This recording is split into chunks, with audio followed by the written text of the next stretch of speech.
gym is suffering these days. Gym is horrible and you have to hate the gym. And a nap, oh, you wuss, you went for a nap. Yeah, I went for a nap because it's helping me on the town to Gainesville, on the train. I'm very tired.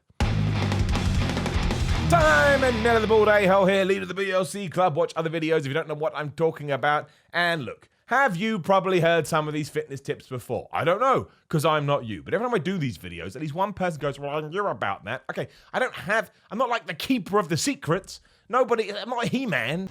In today's story, Elena tried taking a magic potion which she thought would help her. Did that happen in He-Man? I don't know. But the point is, I think there's a bunch of stuff that I'm about to tell you that are all little things and quite major things that you can do that will help you on your fitness journey, especially if right now you're struggling with certain aspects of it. That's just what I think. And I want to give that information to you, and I want you to try that information, and I want you to figure out if it works for you, and if it doesn't, you can come, and you can slap me around the face, and I'll be like, that was massively unnecessary. You could have just told me, or you could have left a comment. But honestly, here is 10 fitness tips that no one ever tells you about. Number 10 all comes down to water. Now, one of the most popular comments I get is, oh, Simon, I can't get in all my water, and do this, I do that. Do you know what the simplest way to ensure that as soon as you wake up, you're going to get your water in?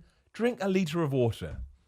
Like, it sounds so stupid, right? You're like, well, that's not really much of a tip, but it is. But nobody does it. I bet you probably probably wake up and have a cup of coffee, or maybe you have a certain routine. If you just incorporate a 1 liter bottle, which is not that much water, don't down it or anything, just sip it. But as soon as you wake up, if you fill up a 1 liter bottle of water and sip it over the next 10 to 15 minutes, even before you've had breakfast or gone to work or whatever the hell you have planned to do today, you are 1 liter down. And let's say you're aiming for 6 liters. That's an incredible thing that you've already achieved. Let's say you're aiming for 4 liters. Let's say you're aiming for 2 liters. You've done 50% of that. It's going to make you feel better. I honestly think it wakes you up. And I honestly think that it sets you up for your day because you're instantly just telling your body, look, here's a bunch of water that you're essentially made out of. I'm giving you the stuff that you need after not having any for around about 8 hours. Just try it. Before you go, oh, it sounds silly, get into a routine of drinking 1 liter of water upon waking up. And I bet you it not only assists you in your daily life, but when you're in the gym, you're going to feel so much better. Number 9 is that you do not have to change your exercise or program every 4 weeks. I saw it the other day. I was watching a YouTuber, and then I saw it on a popular fitness website. I don't like to call people out unless the video is specifically about that. But they were saying, every 8 weeks, change your program. I'm like, who the hell is going to see any kind of benefit from an exercise program in 8 weeks? Unless you're some kind of genetic freak. But if you're a genetic freak, you can probably just keep doing whatever the hell you're doing. You have to give these things time to take. And as I've said before, bodybuilding, fitness, going to the gym, lifting weights takes flipping forever. It sucks. I think you could probably stick on a program for a year and then take a picture in January and then look where you are in December and go, has it worked? Has it not worked? What looks good? What doesn't look good? Like, shocking your body is a real thing because your body will get used to things after a while. But you have to change everything. Work out a little bit harder. Be more intense. Change the rep ranges. Change your rest time. But there's a bunch of stuff you can do. Introduce drop sets, introduce supersets. But if you keep chopping and changing, you're not going to know what's working and you're not going to know what isn't working. And you have to have that information. Being able to cross something off a list is just as important as being able to put a tick next to it. Because if you go back to the list and something's crossed off, you're like, well, I won't do that again. Because it didn't work. So do not get ahead of yourself. If you get to sort of 12 to 16 weeks and you really think it's not working, then sure, make a few adjustments. But patience is a virtue, especially when you're in the gym. Number 8 is if you are stretching to warm up, stop it right now and do cardio instead. Unless you really think that it's helping you, which is fine, do it. But I think it's much better to stretch after a workout than it is before. And again, there are studies out there that say stretching before a workout can actually put you more at risk of injury, but I'm not going to say that's true for the entire human race because I'm not a batshit crazy person. Like, everyone's an alien. Simon's here. Why did we invite him? But yeah, do cardio before you warm up. You can do anywhere from, we could do 5 minutes if you wanted. I would say anywhere from 10 minutes to 20 minutes is ideal. No one ever told me that. Cardio was flipping evil when I was trying to learn about all this stuff. But I'm not saying to go all out. You're not trying to wear yourself out. You're just trying to get your heart going. You're trying to get your blood pumping, and you're trying to get your muscles prepared for the workout. And because you'll feel a little bit limber after you've done cardio, because obviously your heart rate will be up, when you start lifting weights, you're at less risk of injury, and you're going to be more prepped to achieve whatever you want to do to that day. So absolutely do some cardio before you lift weights. Number 7 is an interesting one, but I get it all the time. How do I get bigger biceps? I'm training my biceps. My biceps aren't growing. I love my biceps. They don't want to marry me. They're not bringing me the joy that I want in my life. Train them with legs. That's a strange thing to say because on leg day, 100% you need to be smashing your legs into another reality, another dimension, because legs are assholes and they don't grow, of course, because they're propping you up, so they need a lot more attention than your upper body does. However, if you are training your biceps after you've done back, which is what a lot of people do, you're going to expend a lot of energy on them already, and a lot of upper body energy too. So if you just throw them in with your leg day, and there's many ways you can do this, maybe I'll do a whole video on it, you're not working your biceps at all. Like, even if you do squats, unless you're somehow flexing your biceps as you go down, they're not going to be under any serious pressure. So if you can find a way to work them out, you're going to have, well, more energy while training them. And because you're hitting them from scratch, you'll be able to do more reps and you'll be able to do more exercises and so on and so forth. Now, it's quite hard to work them in because, again, I think on leg day, you should be doing a lot on your legs. But it's one of those things that does work. And you can type it into Google right now. You'll find a lot of other people saying this. It's not something that I personally do because I like working them out after I've done back. I kind of feel like you just get an overall workout with them. But if you really, the reason I go with biceps is because, chest and biceps, right? That's what people are obsessed with. Give the audience what they want.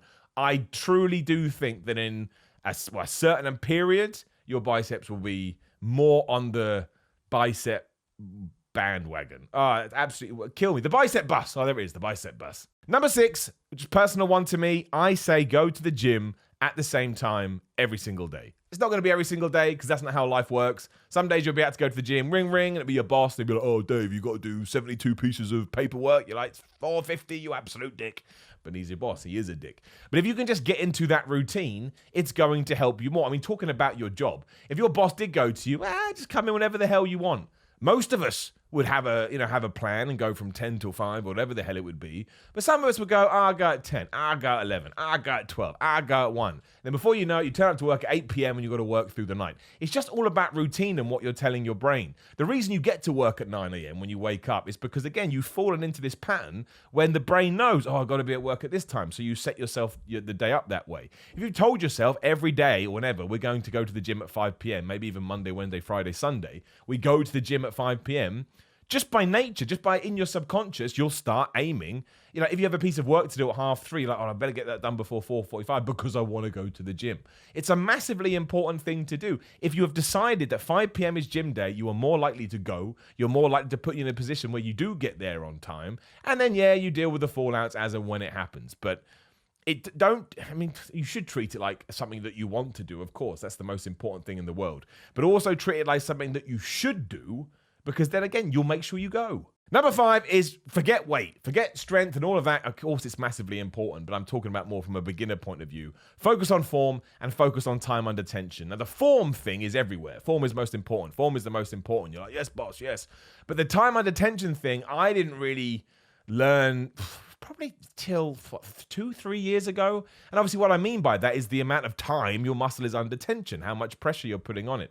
But it's a tremendous thing. It really is. Like, if you're doing a bicep curl and your form is perfect, but then you change it to where you're going 1 second up, squeezing for at least a second, if more if you can, and then fighting it 2 seconds down, it's almost like you've just discovered a new exercise. And we said this in a video recently. Mustafa Ali proved it as well, a WWE superstar who I'm a big fan of. He was able to put on a tremendous amount of muscle in around about 3 months because his trainer said, look, dude, don't worry about the weight. Obviously, strength is important and do progressive overload. But the number one priority here is time under tension, and it worked. And again, it was such a late piece of advice that I got. I don't think, maybe now people are talking about it, but in my, again, weightlifting life, I didn't get it till way too long down the line, and I don't want the same for you. Number 4, going to break the comments, is you don't have to do compound movements. Should you? Yes. Are they incredible? Yes. Are they probably some of the best exercises ever to be born into this world? Absolutely. I mean, squats, bench press, deadlift, all of these things. They are great, great movements. They're going to work your stabilizer muscles, which help your vanity muscles and the ones you want to look big grow. But if you don't have to. I get that all the time. Do I have to do squats? Do I have to do this? And I don't want to be one of these guys that go, yes, you do. Yes, you do. And then you're doing squats and you hate the gym and you never go back because you're terrified of squats. Who is that helping? Didn't help me. Certainly didn't help you. Don't forget the gym is all about you to begin with. You're in competition with yourself. It is not mandatory. You will make better gains and you will progress quicker by doing all of those things for the reasons that we've just touched upon. But if you just want to do isolation movements, if you just want to do dumbbell work, if you just want to do machines, it's all right. And I was told over and over again, you're never going to see any kind of progress unless you do compound movements. Of course you will. Of course you will. It just may not be at the speed that you would otherwise. And yeah, sure, maybe you won't get to your genetic peak without doing some compound movements. But what's better, giving up entirely or not reaching your genetic peak? What does it even mean, reaching a genetic peak? That's just some words somebody made up. No one ever, you don't go to the gym for the first time and go, man, I can't believe I'm about to reach my genetic peak. It's gibberish. Number 3 is a really hard one, and I wouldn't have time to do it, but it's true. Nap.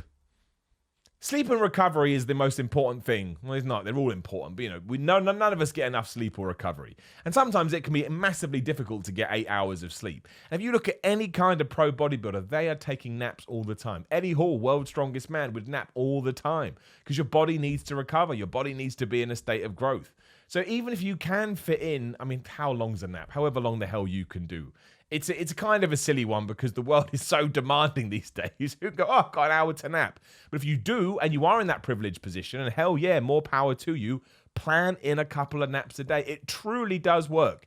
Like back in my younger years, when I did have time to do it, it's just, when you go to the gym, you feel so much more alive. You feel so much more on top of it. And it's, again, I never understood it until I started to watch bodybuilding documentaries, and you would see Ronnie Coleman taking a nap, or Jay Cutler, and it made perfect sense. And I think the reason nobody really says it anymore is, again, because gym is suffering these days. Gym is horrible, and you have to hate the gym. And a nap, oh, you wuss, you went for a nap. Yeah, I went for a nap because it's helping me on the town to Gainesville, on the train. I'm very tired. Number 2 is a super beginner one, but again, if you're looking for fitness tips, this is the number one thing. If you're really struggling to get into a routine or even go, just do 5 minutes more than you did yesterday. So let's say it's Monday and you've never done any fitness in your life, and you do a 5-minute jog, or you do 5 minutes of press-ups, you do 5 minutes of pull-ups, whatever the hell you want to do. You are now 5 minutes ahead of where you were the day before. On Tuesday, do an extra 5 minutes. On Wednesday, Thursday, Friday. By the end of the week, you're kind of smashing out half an hour, right? Or just over half an hour. That's an incredible thing. That's an incredible change. Right, it really, really is. If I told you that on Monday you're going to earn £5, and then Tuesday £10, and then Wednesday £15, you're like, wow, this money is just rolling in. And it's absolutely the same with fitness. And once you've kind of got that base down, then you can go to a gym, and you can try and embrace that lifestyle too, because it can be intimidating. Of course it can. You're in a place that you don't know, an atmosphere that you're not aware of. There's this stereotype that sort of people that are very familiar with the gym are going to judge you. And remember, only the jackasses do that. So if you just want to start at the most basic level, pick something, do it for 5 minutes on day one, and you've achieved. You have. No one can tell you otherwise. They can go, well, 5 minutes was rubbish, and you go, well, it's better than the 0 minutes I did before that, you absolute prick, and then you give them a headbutt, because that's just how life works. And number 1, the biggest fitness tip I can give you, and you'll roll your eyes, but I didn't do this. I didn't know this. I spent like 6, 7, 8 years of my life ignoring this entirely, and that is to enjoy the fitness, enjoy the gym, enjoy working out, enjoy the food, enjoy the diet, enjoy it all. I kid you not. I know I tell this story all the time, but again, it was a huge chunk of my life where if I was going out and I didn't have enough food or whatever, I wasn't a happy person. I wasn't a happy person. I was way too wound up about it. And that actually didn't help me at all. The best progression I got is when I chilled out for a bit and understood that my body will, it can handle certain things. It can handle a random cake. I don't know why I'm eating random cake, but, being as strict as you can and having willpower is important, but so is the ability to chill out when you need to chill out. And I didn't do it. I remember the stupid 2 to 3 hour window that I treated as if it was the king of the world. And if it was 2 hours and 58, I'd pull over in the service station and eat a sandwich or drink some milk. It's not helping anybody, and it wasn't helping me. I think of things you do enjoy. I don't know, video games, going to the movies, reading a book, listening to music. That never feels like a hardship, and therefore you want to do it more. And if you incorporate that same mentality with the gym, you'll run there like you're running to Disneyland. And there you go, 10 fitness tips that no one ever tells you about, or at least nobody ever told me. And I had to learn the hard way for myself, so hopefully I'm saving you some time. Like the video, share the video, subscribe to the channel. Go in the description. There's Twitter, there's Instagram, there's Patreon, there's merchandise, a ton of stuff. Hit the other video that's on the screen now if you want to enjoy some more Simon Miller content, or just do that. Just cover it up. Just flip me off on the screen. I won't know you're doing it. Better than leaving a nasty comment, but you can do that too. I'll see you soon.